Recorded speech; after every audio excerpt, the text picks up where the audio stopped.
నమస్తే, welcome to I dream. నా పేరు ప్రసాద్. మొత్తం దేశంలోనే ఒక పెద్ద రికార్డును సాధించింది ఆంధ్రప్రదేశ్ ప్రభుత్వం.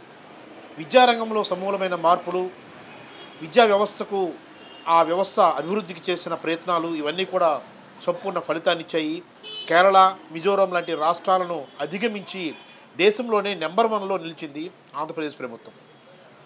ఈ ప్రభుత్వం అంటే వైసీపీ ప్రభుత్వం ఈ రకమైన ఘనత సాధించడానికి వెనకున్న కృషి ఏంటి, ముఖ్యమంత్రి జగన్మోహన్ రెడ్డి ఏ రకమైన నిర్ణయాలు తీసుకోవడం వల్ల ఇంత పెద్ద ఘనత సాధించడానికి అవకాశం ఏర్పడింది, ఈ అంశాలకు సంబంధించి ఆర్థిక రంగ నిపుణులు, ఆంధ్ర యూనివర్సిటీ ఆర్థిక విభాగం ప్రొఫెసర్ శ్రీరామూర్తి గారు ఉన్నారు. సార్ నమస్తే. సార్ నమస్కారం. సార్, ఒక గణనీయమైన ప్రగతి సాధించినట్లుగా చెప్పుకో, ఎందుకంటే విద్యా వ్యవస్థ అన్ని రంగాల కన్నా కీలకమైంది. ఏ రాష్ట్రంలో అయితే విద్యా వ్యవస్థ అభివృద్ధి చెందుతుందో గణనీయంగా అది భవిష్యత్తులో చాలా కీలకమైన అభివృద్ధికి, మార్పులకు దారితీస్తుంది. ఇప్పుడు ఆంధ్రప్రదేశ్ ఎన్నో దశాబ్దాలుగా మొదటి ప్లేస్లో ఉన్న కేరళను వెనక్కి నెట్టి ఆంధ్రప్రదేశ్ ఫస్ట్ ప్లేస్కి రావడంలో దేశంలోనే అనేది ఏ రకంగా చూస్తారు సార్? ఇది మానవ అభివృద్ధి జరిగితే ఆర్థిక అభివృద్ధి, రాష్ట్ర అభివృద్ధి, దేశాభివృద్ధి జరగడానికి చాలా దోహదపడుతుంది. మానవ వనరుల అభివృద్ధి చెందాలంటే ఎడ్యుకేషన్ సెక్టర్లో తొలి అడుగు పడాలి. సో ఆ రంగంలో ఎడ్యుకేషన్ యాక్సెసిబిలిటీలో దేశంలోనే ప్రథమ స్థానం అంటే అత్యుత్తమ ర్యాంకుని సాధించింది అని మినిస్టర్ ఆఫ్ ఎడ్యుకేషన్ వారు రిలీజ్ చేశారు. అంటే ఉదాహరణకు గ్రాస్ ఎన్రోల్మెంట్ రేషియో 84% ఉన్నది 2018-19 నాటి పరిస్థితి. ఈరోజు 100% రీచ్ అయిపోయింది. అంటే మీరు కేరళని అధిగమించి బయటకు వచ్చారంటే దీనికి ఒక 2 కారణాలు నాకు కనబడుతున్నాయి. ఒకటి, ప్రభుత్వం తీసుకున్న అంటే ఎడ్యుకేషన్ ఇన్ఫ్రాస్ట్రక్చర్ని డెవలప్ చేయడానికి ప్రభుత్వం తీసుకున్న స్టెప్స్ కొన్ని ఉన్నాయి. ఉదాహరణకు నాడు నేడు ప్రోగ్రాంలో ప్రతి గవర్నమెంట్ స్కూలు మూలల్లో, సందుల్లో, మీకు పల్లె ప్రాంతాల్లో కూడాను ఈ స్కూల్స్ని ఇన్ఫ్రాస్ట్రక్చర్ డెవలప్ చేసేసరికి ఆటోమేటిక్గా అన్నమాట పిల్లల తల్లిదండ్రులు వాటిపైపు మొగ్గు చూపి ఎన్రోల్మెంట్ రేషియో పెరిగింది. అంటే ఈరోజు ప్రైవేట్ కాన్వెంట్ స్కూల్లో జాయిన్ చేసే కంటే ప్రభుత్వం రన్ చేస్తున్న పబ్లిక్ స్కూల్లో జాయిన్ చేస్తే మా పిల్లల భవిష్యత్తు బాగుంటుందనే నమ్మకం వచ్చింది. సో ఈ ఎడ్యుకేషన్ యాక్సెసిబిలిటీ పెరగడానికి మన రాష్ట్రంలో ప్రభుత్వం తీసుకున్న ఎడ్యుకేషన్ ఇన్ఫ్రాస్ట్రక్చర్ అభివృద్ధి అన్నది చాలా గణనీయమైన పాత్ర పోషించింది. అది దానికి తోడు ప్రభుత్వము ఇస్తున్న దోహదకాలు ఉంటాయి కదా, ఈ అమ్మఒడి ప్రోగ్రాంలో డైరెక్ట్ బెనిఫిట్ అన్నది ఆ మదర్కి వెళుతుంది. అంతకుముందు ఏంటంటే ఫెలోషిప్ మామూలుగా వస్తే అది వాళ్ళకి రావడానికి కొంత టైం పట్టేది. తర్వాత ఎవరు పడితే వాళ్ళు దాంట్లో లీకేజెస్ ఉండేవి. ఈవేళ లీకేజ్ 1% కూడా లేకుండా ప్రభుత్వం ఏదైతే ఆ విద్యార్థికి ఇవ్వాలనుకుంటుందో అది నేరుగా ఆ తల్లి తాలూకా అకౌంట్లోకి జమ అవడంతో ఆటోమేటిక్గా పిల్లడు కూతురు కానీ కొడుకు కానీ వాళ్ళ అభివృద్ధి కోసం తయారు చేస్తుంది. ఇది ఒక స్టెప్. రెండవది ఏంటంటే గవర్నమెంట్ ఇస్తున్న ఈ సైంటిఫిక్ డిజిటల్ ఇన్ఫ్రాస్ట్రక్చర్ నుంచి చూసారు ఆ ట్యాబ్స్ ఇవన్నీ ప్రపంచం అంతా వాళ్ళ అరచేతిలోకి ఇప్పుడు వచ్చిందనమాట. సో దీన్ని బట్టి వాళ్ళు ఏం ఆలోచిస్తున్నారంటే మనం ప్రభుత్వ స్కూల్స్లో చదివితే మనకు మంచి అభివృద్ధి ఉంది, ఇంగ్లీష్ మీడియం పెట్టారు, తర్వాత ఇన్ఫ్రాస్ట్రక్చర్లో ఎక్కడ కూడాను కాంప్రమైజ్ కాకుండా ప్రైవేట్ రంగంలో రన్ అవుతున్న పెద్ద కార్పొరేట్ స్కూల్స్లో పోటీ పడుతూ ఈవేళ ప్రభుత్వ స్కూల్స్, మున్సిపల్ స్కూల్స్ కానీ పంచాయత్ స్కూల్స్ కానీ జరుగుతున్నాయి. సో ఈ 2 విషయాల వలన మీకు ఎడ్యుకేషన్ యాక్సెసిబిలిటీ పెరిగింది. సో ఈవేళ ఆంధ్ర రాష్ట్రం గణనీయంగా 4 సంవత్సరాల్లో ఎక్కడో 84 ఎక్కడో ఉన్నది 10-11 స్థలంలో ఉన్నది ప్రథమ స్థానానికి వచ్చింది. ఇది నిజంగా చాలా మనం మెచ్చుకోదగ్గ విషయం అన్నమాట. సార్, ఇప్పుడు అంటే విద్యా వ్యవస్థకు సంబంధించి మౌలిక వసతులకు సంబంధించి మనం చూసుకున్నప్పుడు కేరళ ఇన్నాళ్ళు కూడా తొలి స్థానంలో ఉంది, పూర్తి స్థాయి అక్షరాస్యత శాతం ఉంది, ఇవన్నీ కూడా మనం చెప్పుకునేవాళ్ళం. కేరళ అనగానే పెద్ద ఇంత గొప్పతనం ఉందని ఇప్పుడు కూడా మొన్నటి వరకు కూడా చెప్పుకునేవాడు. అవును. అంటే ఈ కేరళ ఏ ఏ ఎలాంటి నిర్ణయాలు తీసుకోవడం వల్ల మొన్నటి వరకు మొదటి స్థానంలో ఉంది సార్ యాక్చువల్గా? కేరళ ప్రభుత్వం అది అంటే స్వతంత్రం వచ్చినటి నుంచి ముఖ్యంగా 1960 ఆ ప్రాంతం నుంచి అవును సార్. వాళ్ళు ఎడ్యుకేషన్ మీద కాన్సన్ట్రేట్ చేశారు. ఓకే. ఏ ఎల్డిఎఫ్ ఉన్నవండి, యూడిఎఫ్ ఉన్నవండి, ఎడ్యుకేషన్ అనేది చాలా ఇంపార్టెంట్. ఓకే. ఉదాహరణకు కేరళలో వ్యవసాయ కూలీలు కూడాను అవును. లిటరేట్సే. ఓకే. వాళ్ళలో ఒక కూలీ ఒక ఒక మంచి పత్రికని వాడు చదువుతూ ఉంటే దేశంలో విదేశంలో జరుగుతున్న మార్పులన్నీ కూడా తక్కిన కూలీలు అందరికీ తెలిసేవి. ఓకే. అంటే వాళ్ళకి అవేర్నెస్ లెవెల్, ఎడ్యుకేషను అవేర్నెస్ వాళ్ళకి మొదటి నుంచి ఉన్నది. అలాగే మీకు కేరళలోను వాళ్ళ తాలూకా మానవ వనరుల అభివృద్ధి చెందడం వల్ల ఈవేళ ప్రపంచంలో ఎక్కడ మీరు చూసినా కేరళైట్ మీకు కనబడతాడు. అవును. ఆ మైగ్రేషన్ వాళ్ళకి ఎప్పటి నుంచో జరుగుతుంది. అవును. అవును. సో అది యూరోప్ అవనివ్వండి, అమెరికా అవనివ్వండి, ఆఫ్రికన్ ఏ కాంటినెంట్లో ఆంధ్రాలో అంటే మిగిలిన రాష్ట్రాల్లో కూడా కేరళ వాళ్ళు ఉంటారు. కేరళ వాళ్ళు ఉంటారు. అవును సార్. సో మన దేశంలో అన్ని రాష్ట్రాల్లో కాకుండా అవును. దేశ విదేశాల్లో కూడాను కేరళ తాలూకా పీపుల్ ఉండడానికి కారణం ఏంటంటే వాళ్ళ ఎస్. ఎడ్యుకేషనల్ లెవెల్స్ పెరగటం వల్ల అవును. వాళ్ళు క్వాలిటీ హ్యూమన్ రిసోర్స్ని వాళ్ళు డెవలప్ చేశారు. అవును. అది ఈవేళ కేరళకు అత్యధిక శాతం ఆదాయం ఈ రెమిటెన్సెస్ ద్వారా వస్తుంది. ఓకే. మీరు గల్ఫ్ నుంచి కానీ, అమెరికా నుంచి కానీ, ఆస్ట్రేలియా నుంచి కానీ. అవును సార్. సో ఈవేళ మన ఆంధ్ర రాష్ట్రం కూడాను ఎడ్యుకేషనల్ అవేర్నెస్ పెరిగి, యాక్సెసిబిలిటీ పెరిగి డెవలప్ అవ్వడం వల్ల మన పిల్లలు ఈరోజు ఉన్నదానికంటే రాబోయే 10 సంవత్సరాల్లో మీరు చూస్తే గణనీయంగా ప్రపంచ మ్యాప్లో ఏ దేశంలో వెళ్ళినా ఆంధ్ర నుంచి అబ్బాయి కానీ అమ్మాయి కానీ ఉంటారు. సో వీళ్ళు అక్కడ పనిచేస్తే ఆటోమేటిక్గా ఆదాయాలు ఇక్కడ రెమిట్ అవుతాయి. సో ఈవేళ మనం ఎడ్యుకేషన్ మీద పెట్టిన ప్రతి రూపాయి కూడాను వేల కొలది రెట్లు, 1000 రెట్ల మీద తిరిగి మనకే వస్తుంది అనమాట. ఇది కొంచెం జెస్టేషన్ పీరియడ్ ఉంటుంది, లాంగ్ టర్మ్. ఒక 10 years గ్యాప్ ఉంటుంది. ఇమీడియట్గా ఏదో స్మాల్ స్కేల్ ఇండస్ట్రీలో 10 రూపాయలు పెడితే సాయంత్రం వేసరికి 100 రూపాయలు వచ్చినట్టు కాదు. ఒక 10 years ల్యాగ్లో మన రాష్ట్రం చాలా అభివృద్ధి పదంలోకి వెళుతుంది.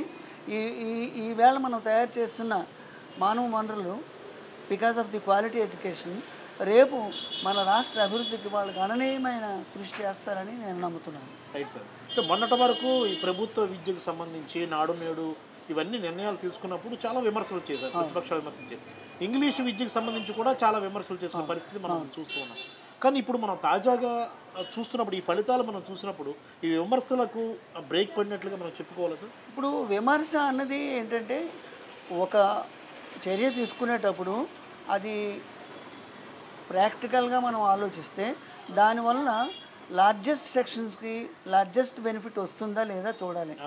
ఖచ్చితంగా వస్తుందని నేను నమ్ముతాను. ఎందుకంటే ఈవేళ టెక్నాలజికల్ ఎడ్యుకేషను, సైంటిఫిక్ ఎడ్యుకేషను అంతా ఇంగ్లీష్ లాంగ్వేజ్లో ఉంది. సో ఇంగ్లీష్ లాంగ్వేజ్లో ఉంటే నేర్చుకుంటే వీళ్ళు ఎక్కడ పడితే అక్కడ వీళ్ళు అబ్జర్వ్ అవ్వడానికి ఉంటుంది. మీకు ఉదాహరణకు చైనా కంటే మనకి ఎడ్జ్ ఉన్నది అని ఎందుకు అంటున్నాము? చైనాలో ఇంగ్లీష్ లాంగ్వేజ్ లేకపోవడం వల్ల ఇండియన్స్కి ప్రిఫరెన్స్ వచ్చింది అనమాట.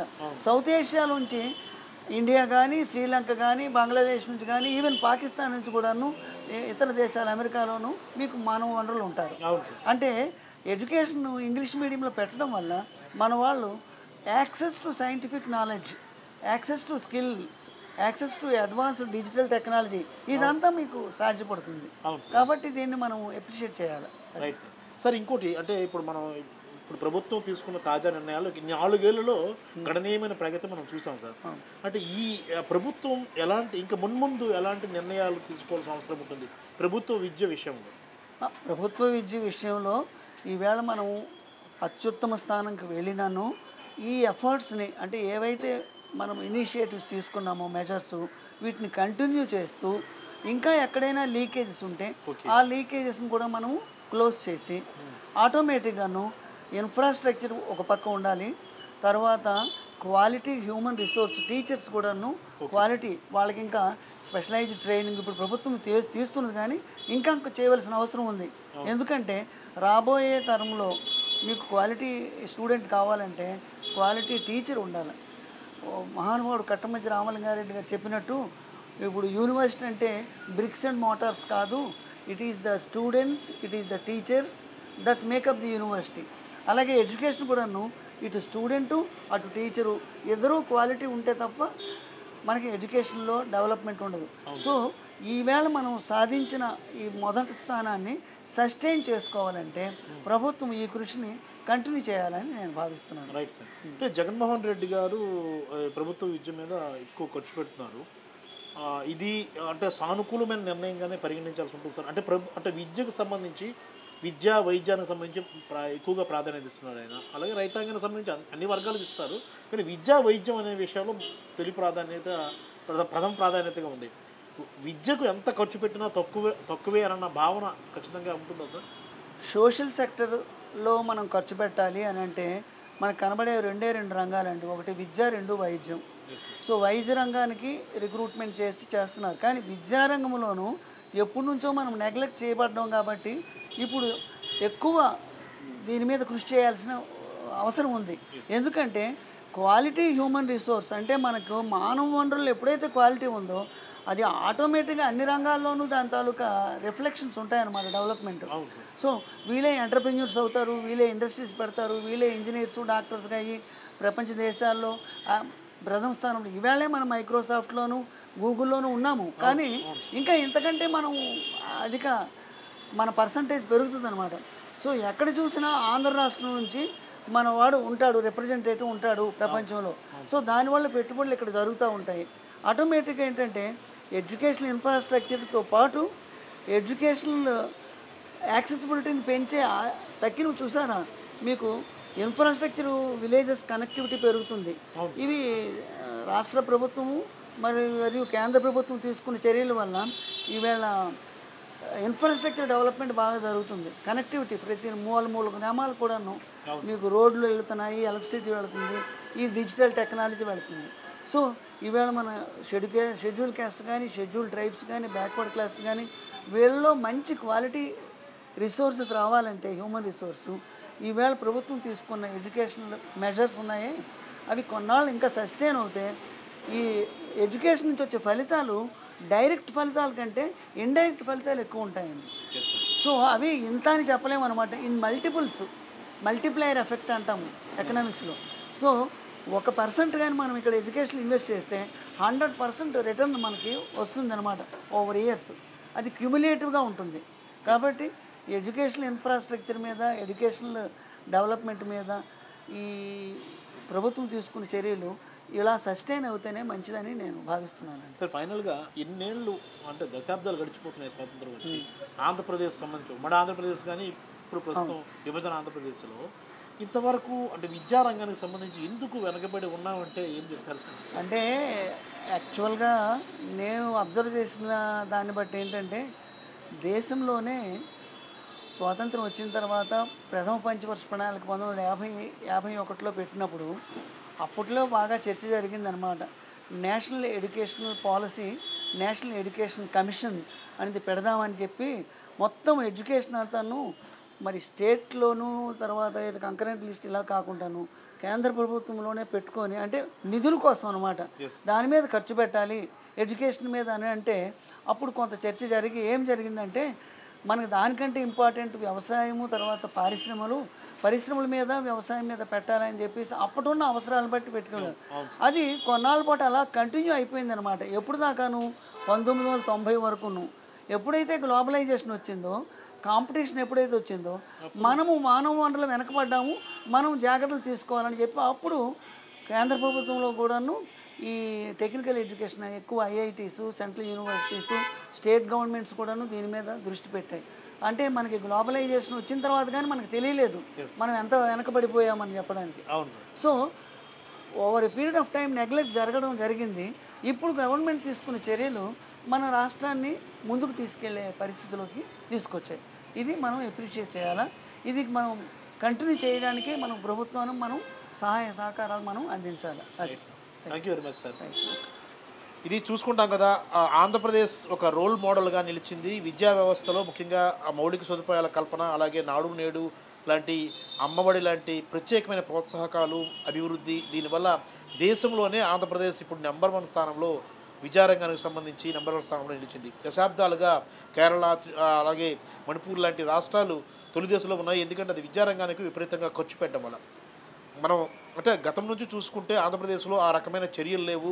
కేవలం ప్రభుత్వ పాఠశాల విద్య అంటే ఒక దుంపల బడిగానే చూసే పరిస్థితి కనిపించింది. గత ప్రభుత్వాలైతే ప్రైవేట్ స్కూళ్ళకు ప్రాధాన్యత ఇచ్చిన పరిస్థితి కూడా కనిపించింది. ఇప్పుడు తాజాగా జగన్మోహన్ రెడ్డి ప్రభుత్వం తీసుకుంటున్న తాజా నిర్ణయాల వల్ల ఒక్కసారిగా మార్పులైతే సంభవిస్తున్నాయి. ఇది కంటిన్యూ అయితే ఖచ్చితంగా రానున్న 10 ఏళ్లలో గణనీయమైన ఉన్నతమైన మానవ వనరుల అభివృద్ధి అనేది జరుగుతుందన్న అభిప్రాయాన్ని ఆర్థిక రంగ నిపుణులు శ్రీరామూర్తి గారు వ్యక్తం చేస్తున్న పరిస్థితి కనిపిస్తుంది. కెమెరామెన్ మూర్తితో Prasad, I Dream Media, Visakhapatnam.